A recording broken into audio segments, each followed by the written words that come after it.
Our hand today has Jonathan Jeffrey on the button here, and he gets good looking aces to open around under 20 blinds, like 18 blinds or so, like 19.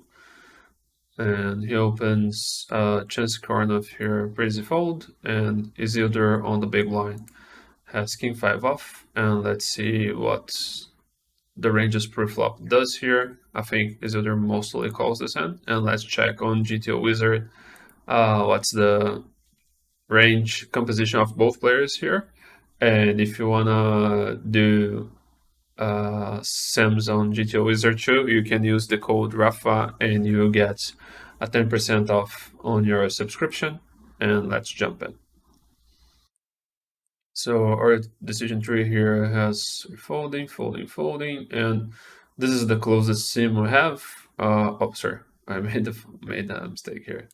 Raise two from the button, small blind folds, and let's see what Blom does here. It's mimics like this, and it's easier. Like king of 5 off here does three bet sometimes, though does go a limb sometimes. No, sorry, just three bets. No, never goes all in. Goes all in. Oh, grows three bet for 6 blinds. And mostly calls here, so I think pretty standard play. And let's see from button composition here.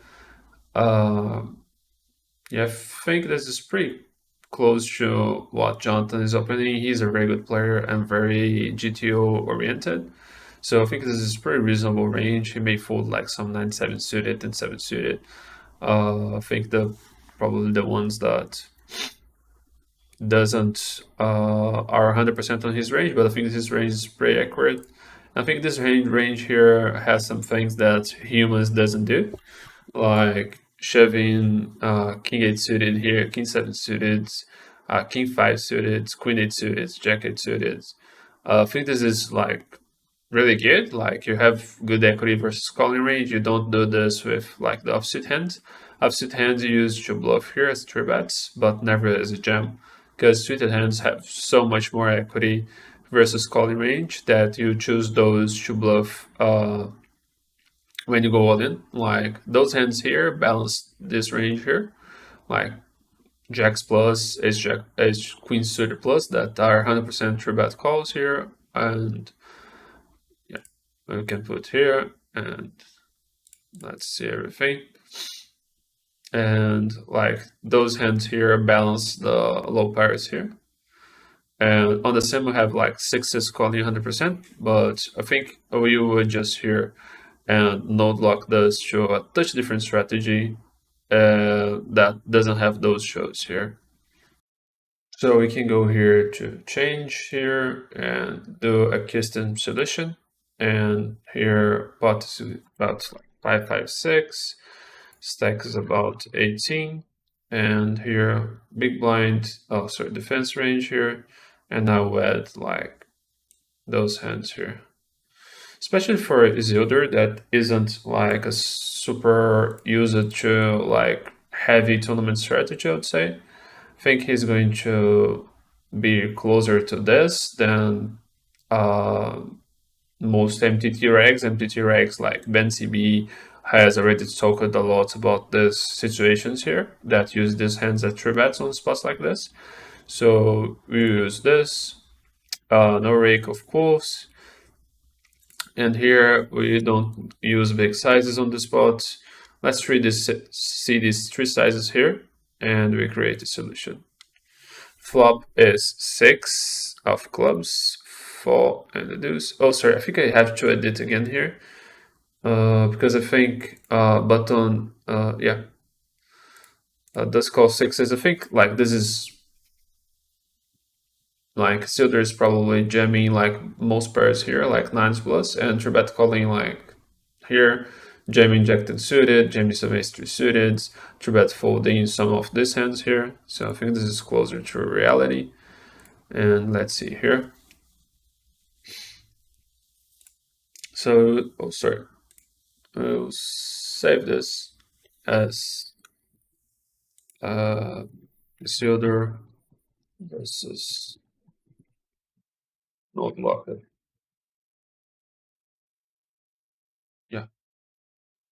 So here, I think in general, praise decision for Isildur here to just check. He does lead some success here, considering that Jonathan will have a decent amount of checkbacks here. This is a board and situation given ICM that he doesn't want to bet your whole range on the situation.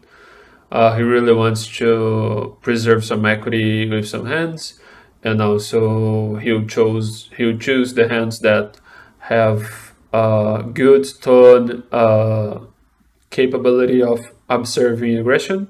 So like he has pretty clear bet folds on the flop, and if he uses only a small size here, he's betting 70% of his range and checking 31%. So this is mostly because this is a pretty low board. Like Isildur is not going to have a lot of offsuit two pairs on this board, mostly the suited versions. So this really restricts the best hand, and also of course he jams like deuces, fours, and sixes. So Isildur is somewhat capped here to 5-3 suited and very good top pairs, and like basically the six is going to be a frequent check raise, I think, for Isildur, that the ones that doesn't lead. And here, I think I'll just continue with the size here. I think is what Jonathan did. And let's see what what Isildur response here is. He'll check raise like frequently with sixes too here. Basically, this low pass here, low the two pairs, some 5x, so king 5 off with the king of spades does raise here frequently, more frequently than call.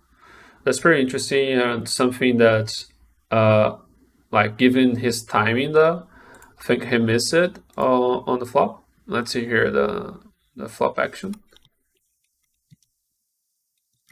Uh, Jonathan confirming if he has the ace of spades. Ace of spades, he probably checks more than without it. Let's see here. How fast is it? Is it checks like super fast? So, and Jonathan's thinking, and he probably checks with the ace of spades because when you have the ace of spades, you can observe more aggression on tones. And I think he has like a pretty clear C bet here, and he's going for 1-5. And let's see, is there timing here, and he's asking how much is the bet, and he didn't think much about raise, I think. So Don brings the 10 spades, and Isildur checks very quickly too. Oh, sorry.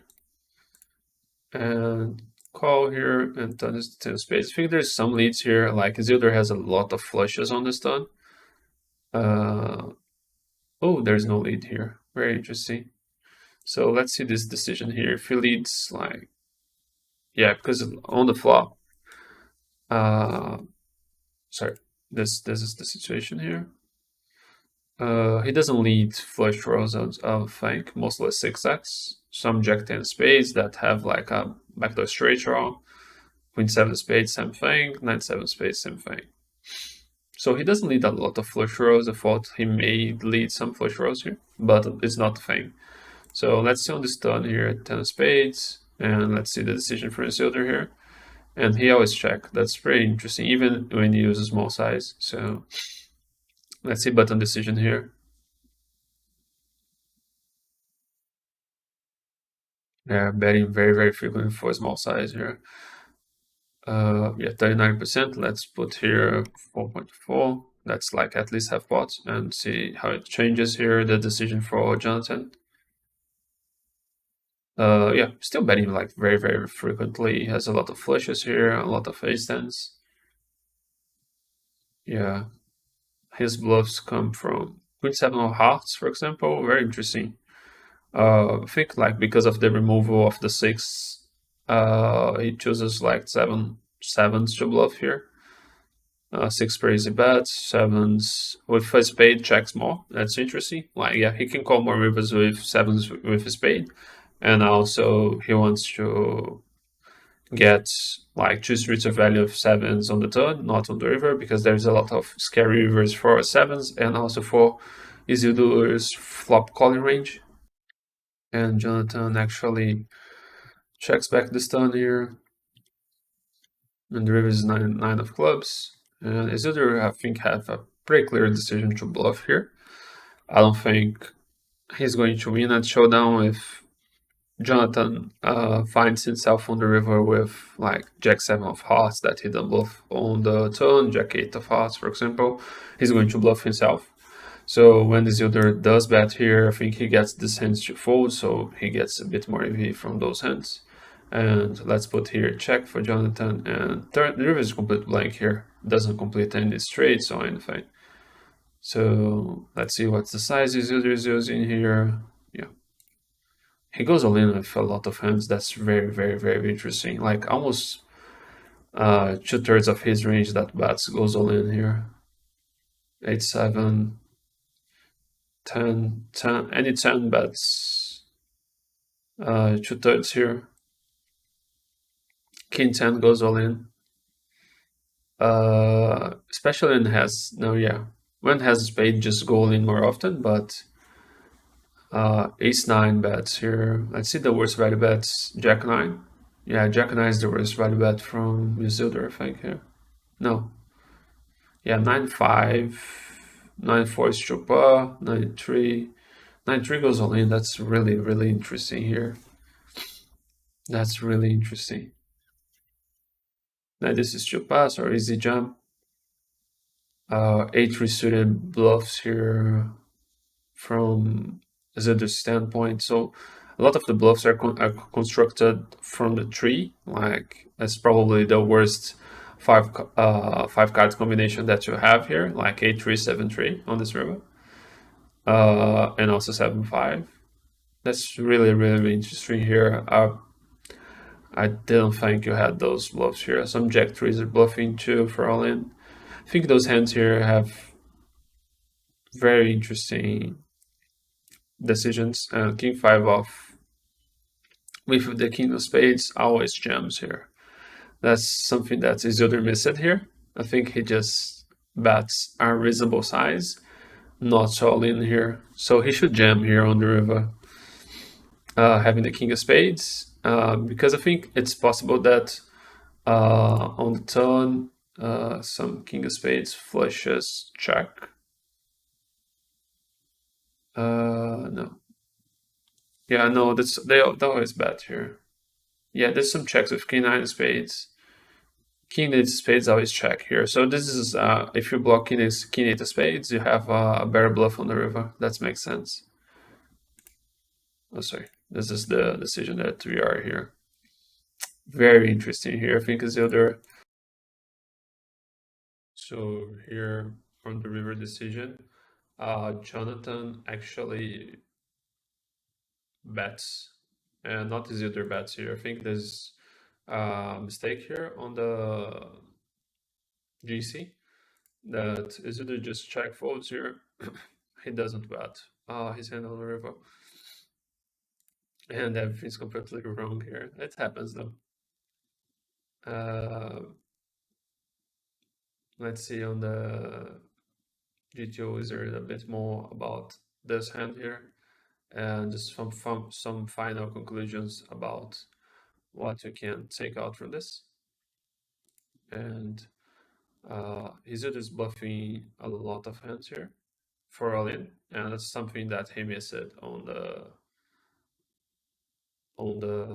hand. Like he should bluff his King of Spades 5 though, because King of Spades has some removal on some turn checks that Jeffy has with King High flushes.